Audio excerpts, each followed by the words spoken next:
So yeah, I spent my elementary school years in South Richmond. I went to G.H. Reed Elementary School. Mom moved us out to Eastern Henrico, so I went to high school at Verona High School. Then I went off to Penn State to study meteorology. But yeah, born and raised here in RVA. Penn State is a pretty famous meteorology school, isn't it? A lot of people Yeah. come through there. Yeah, when I went there in '87, they like to brag that one out of every four meteorologists Oh, in wow. the country went to Penn State. It's not quite that way now. There are several other programs who have really raised their profile and have Yeah. come into their own. But some of the more famous ones are Oklahoma, Wisconsin, NC State, Florida State. But in the last 10 to 15 years, Virginia Tech has put together a program. It is small but mighty. So it's good to see. It's good Yeah. to see that we have some kind of representation here in the Commonwealth because that was not the case when I was coming through in the 80s. Right. Did that, what did you particularly find out about running for office that you thought was a positive and a negative? The you probably heard this, and I'll be upfront. The worst part is being on the phone. That's called call time, and you're just calling people for several hours a day, and and we don't like to talk about this, but it is about money. You've Yeah. got to raise money because you got to pay campaign staff. You've got to find a place to put your ads to let people know that you're running. This is just the reality of modern campaigns here in the United States, unless we find some way to get big money out of politics. And And that campaign materials, cards and stationery and cards. And then, you can place ads in digital spaces. You can target them to this zip code or this demographic to show up in somebody's feed, but that costs a pretty penny too. And you've yeah. got to be sure your message is very consistent. So if somebody sees you, in April and then they see you again in June, they get the same message. One of those marketing things is you got to tell somebody something 10 times before they remember it once. And consistency Um, too. yeah. So and having worked in television for 20 years as a meteorologist in Roanoke and Lynchburg, you get some of this by osmosis, right? Right. So I could say that nothing really genuinely surprised me. There were things that disappointed me about the process, Right. because like anything else, it is a business of people and relationships. That's just the way of the world. But I've met everybody who's running as a Democrat in this primary to get the nomination for the first congressional district, and they're all good, all of them, all of them. Frankly, it's very difficult to decide who who I am going to support, but I'm going to have to make a decision soon because the primary is August 4th, and I want to work with someone to kind of raise Yeah.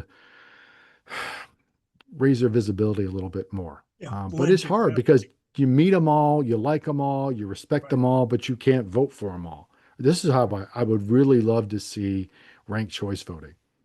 I Oh know yeah. people fuss about that and it's not perfect, but it can be done. They do it in Australia. Ranked choice voting can happen. And I They think do it that in would, California. yeah, it's just one of those things that if we really want to get back to true representative democracy, it really needs to happen because the money thing, man, it's having been in it, it, Yeah. it's paralyzing. It's Having been around paralyzing. several candidates, that's the first thing that they usually complain about is having to be on the phone so much and feeling like you're begging people, really. Right. And it's not that I don't want to talk to people and hear what they have to say. I absolutely Right. do. I Right. loved going to the picnics and talking to people one on one, sitting down with a barbecue and a side of beans or coleslaw and just talking. Love that. Right. I did that everywhere from Colonial Beach to Williamsburg. And I do enjoy that into finding out what's on people's minds. And most of the time it was the same thing that I was thinking about. But sometimes you call people and they're just angry. They're just angry. Some people just they answer the phone and and you tell them that what you're doing and you're looking for a little help, and they get angry. Yeah. So it's not ideal. Do you think that has to do with fragmentation of the political scene? Oh man, I fragmentation of the past, 10 or 11 years, Yeah. general media fragmentation of the past 10 or 11 years.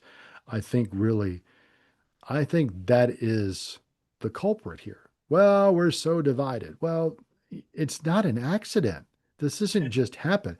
I tell people, like, we've had these things for a while, oh right? yeah. The phones. I said, but when did we start getting high resolution video regularly into smartphones? That was about 2014, 2015, and the Right. penetration of these things. And then the algorithms change because you click on this, you like that, and now all of a sudden the algorithm is going to feed you what the algorithm thinks you want to see. Right. So that's just that. And then say nothing else of going back to the classical cable and satellite providers, right, who were, whether it's Fox News, CNN, and then you have these little other things popping up, Newsmax, OAN, News Nation, just Yeah. every Tom, Dick, and Harry now showing up with a news channel. And, And local media has and really taken a hit. it's I know taken a when I lived in massive hit. Cumberland County, there was very little local media. There wasn't anything in Farmville. There was, stations from television stations from Roanoke and Charlottesville, and the Farmville Herald was the only local media really. Mhm. Somebody started a newspaper in Cumberland County, and it was so successful he had to go out of business. Uh, you know, the internet, social media, all this stuff has really made it difficult for local media to survive because the business model just is not there anymore. I mean, for the longest time, if you had a paper or, a local television station, you had pretty broad reach, right? And you were kind of the only game in town. But now, whether it's, classified ads or just people chatting to each other through social media, that's all gone away. So there's no place that we all come together as Americans to agree on something, right? I'm going to go here to have my views validated. I'm going to go over here to have my views validated. And, this is how we have conspiracy theories that have popped up now. Here's my favorite example is this. When I was a boy here in the 70s, I've always seen jet aircraft go by and the Oh yeah. condensation trails, right? Uh, It's just, there's water vapor in jet exhaust. It's yeah. cold up there. The water vapor condenses and forms a cloud, and over time the cloud dissipates. The end. There's nothing to it. But then suddenly in 2008, 9, 10, once Facebook starts to really show up, you start, and this is when I was on the air in Lynchburg at the ABC station. People start complaining about chemtrails. Like, what are you talking about? Oh, they're spraying stuff. Like, it's condensation trails. No, it's not. Yeah, it is. Prove it. I'm like, what do you mean prove it? Um, so there's this idea out there that somebody's out to get you.